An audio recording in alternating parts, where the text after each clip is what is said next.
Hello everybody, CalviNNatioN here today with a brand new video. Today's video is going to be a review on my Bradley Kimura 5 Balisong or butterfly knife. Here is the Kimura 5, but I also brought out the Kimura 3 and the Benchmade Model 47 just in case we want to make any comparisons. Obviously these two are a lot more comparable than these two, but it's always nice to have a Balisong on the other end of the spectrum just in case we want to make any comparisons if needed. So let's get started. I got my Kimura 5 about 2 months ago, or just a little bit more than 2 months ago from PVK, and I made an unboxing video for it as well as a second video where I show off a cut I got when manipulating this, and it was a deep cut, and I definitely suggest for you guys to check it out if you haven't yet. It's just something you should watch before purchasing or flipping any of the Kimuras out there, and I'll talk a little bit more about that during the review. But again, let's get started into the specs. So, all the Kimuras are hefty Balisongs. They're long and heavy and, just very well made and sturdily built. So, weight comes in on all of them besides the Kimura 1 at 5.4 ounces, which is a little bit on the heavier side. I like to keep my Balisongs a little bit lighter.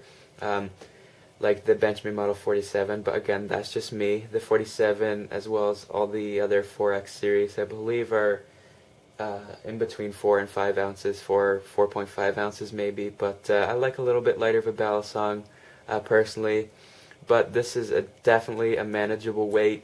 It's a very great flipper. So weight 5.4 ounces, length open is 8 3/4. So it's a long knife. Again, not quite as long as the Benchmade 47 here. Basically, the longer handles you have to an extent on your Balisong, the better. Again, this is a little bit longer, but when you have a longer handle, it makes manipulation a little bit easier, and these are definitely long enough to get a very easy manipulation out of, and it's a comfortable Balisong to flip. The tolerances are very tight. We'll just quickly show those, and this goes the same for pretty much all the Kimuras out there. Just get that to focus, and you can see here, very tight. So that's really good there. Kimura 3 we'll just show you as well. Pretty much identical. So you have great tolerances. Even better than the Benchmades. We'll just show you there as well. Quickly get that to focus.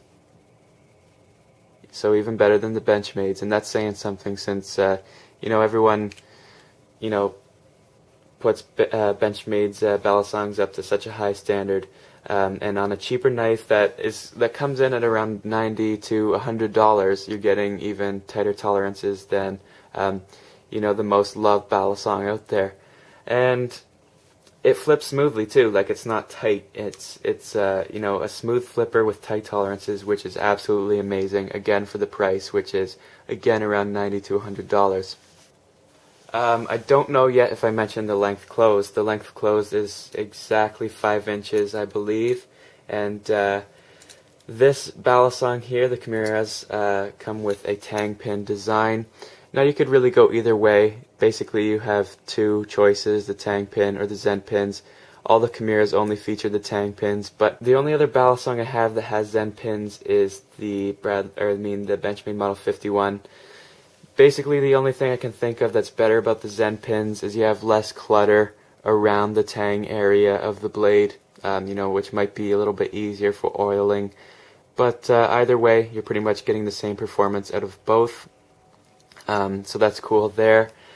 The handles on both Kimuras here are exactly the same width, and it's nice width. It's nice and squared off for twirling. It doesn't slip very easy, which is nice. The handles are a 410 stainless steel, and they also feature sandwich style handle design, which some may complain about, but again, with the Bradley Kimuras here, you don't have to worry about quality. These things are, they're built to last, and again, if you treat them right, they should last you a lifetime. which is awesome, especially again for that price.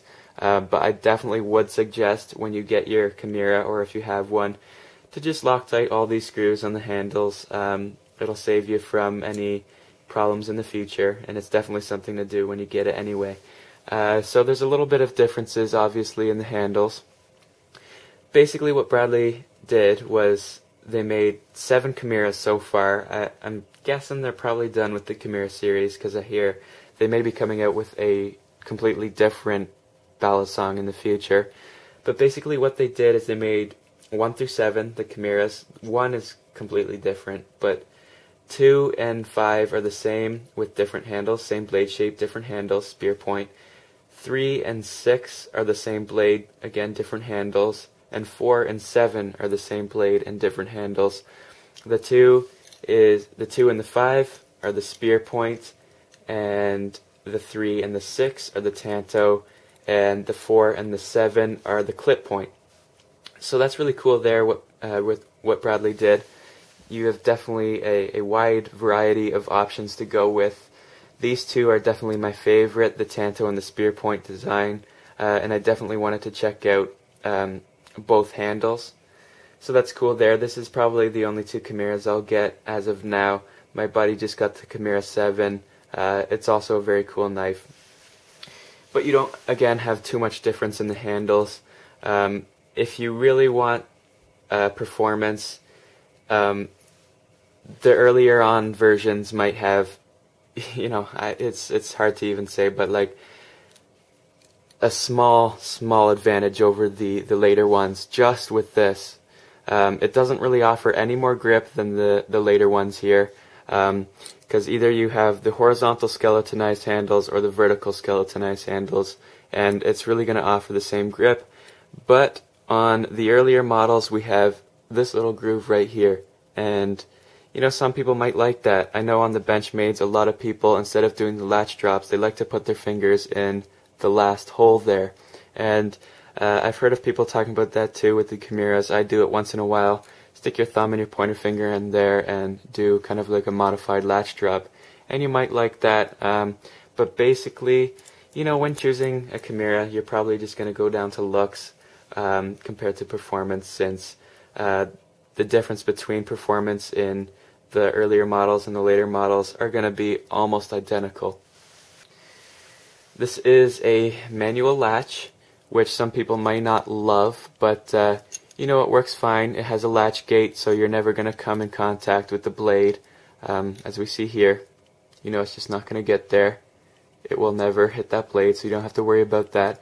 But you may have problems when first flipping this, especially with the latch coming into contact with the safe handle. But getting used to it, you will avoid this pretty easy.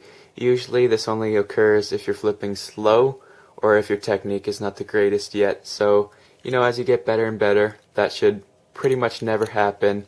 And yeah, so it offers a decent lockup. This won't come apart in the pocket, but I found that my Kimura 5 is a lot more loose than my Kimura 3, and it probably won't show it on camera, but that's basically how tight it is there. I don't have to squeeze it at all. I can just flick it.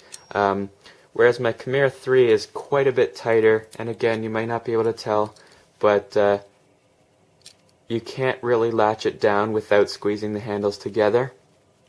And that's the same with releasing it as well. It's definitely a lot tighter. So, not something really to take away from the knife. Either way, lockup's going to be fine. This is not going to come apart in your pocket, so nothing really to worry about there. Now, one thing that's different about these two knives, the earlier models and the later models, is that they do offer different steels. The Kimura 5 here offers a Sandvik steel, the 14C28N stainless steel, and both of these are bead blasted, which isn't the best for corrosion resistance, because it actually opens up the pores of the steel and it allows moisture to sink in a lot easier. But again, with the steels, this is the 1428CN, complicated name, I know, but I believe the Kimura 3 Actually, I'm not too sure. I think this is the 1326N or 28N. I'm not totally sure, but they are different steels, I believe. But this is the Sandvik steel, I know that for sure. Again, not totally sure what the Bradley Kimura 3 is. But so far my Kimura 5 hasn't rusted at all. And all you have to do is get a little bit of oil and rub it on there every once in a while after flipping, just to, you know, guard it from that moisture.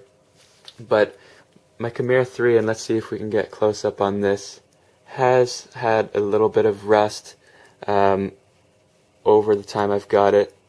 Yeah, you can see it there a little bit. Right here you can see all those little specklings, and you can get rid of that. You know, just put some oil on it every week, every once in a while after flipping, and it should be fine. That's not something I really like because I don't want to worry about maintaining the finish on the blade. I do like a more polished look, so I don't have to, you know, constantly oil it and worry about moisture. And some people actually have a real problem with that just because of the area they live in. Some places are really humid, and it's almost impossible to you know, keep that rust off in certain locations, and you know, that can be a real pain to some people, so you got to think about that as well. But both steels are very easy to sharpen, and they come with an extremely sharp edge, and that's what I was talking about at the very beginning of the review. Now, like I said, I cut myself deep with this, and I'll probably play a little clip right now of the actual cut. But I got 7 stitches right here on my pointer finger. You might be able to see the scar right there. It's healed up pretty well since it's such a sharp knife and made such a clean cut. But definitely take that into account. If you're a beginner, take the right precautions to keep yourself from doing the same as I did. You know, and I'm on the advanced you know, scale of flippers. I'm not the greatest yet. I'm still working on it, but you know, I've been flipping for over a year now, and I even cut myself huge. And you know, with beginners out there, you're gonna cut yourself more often than the more advanced guys, so you definitely got to keep that in mind. These are extremely sharp, and you guys can see there from the footage I played how sharp it actually is. So, you know, tape up your blade, take the right precautions to keep yourself from getting cut, and you know, don't let people say, you know, you're a pansy if you tape up your blade. Personally, I have never ever taped up my blade, but you know, that might be a stupid idea for me. You need to keep yourself safe when flipping these. You don't want to have to make a 4-hour-long trip to the hospital like I did on New Year's Eve, so keep that in mind again. But you know, don't want to ramble too long about that. What else can we say here?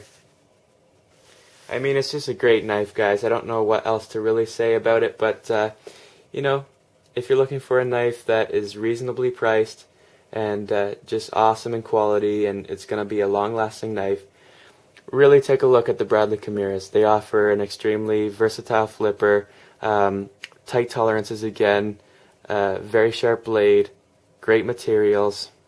It's just a great blade for the price. And again, that price, you can find it some places for, you know, even $85 and up to about $100. So it's a great knife.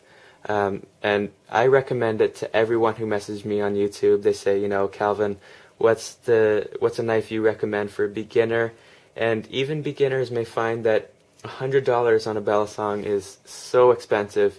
You know, where I spent $280 for my first bali-song, and it was worth it. I think it's way more worth it to buy a fairly expensive knife, but a knife that is super high in quality like a Kimura. I'd way rather spend $100 on a Kimura than $100 on 5 crappy CCCs, and that's what I recommend to everyone who messages me about that, and I will always recommend them to the Kimuras. You know, I could go on and on about that, but you know, we'll wrap it up, guys. Thanks for watching. You know, stay tuned for some tutorials where I'll use these, and you know, some more videos in the future. Thanks, guys, for watching. I really appreciate it, and take care, guys. See you for the next video. Bye-bye.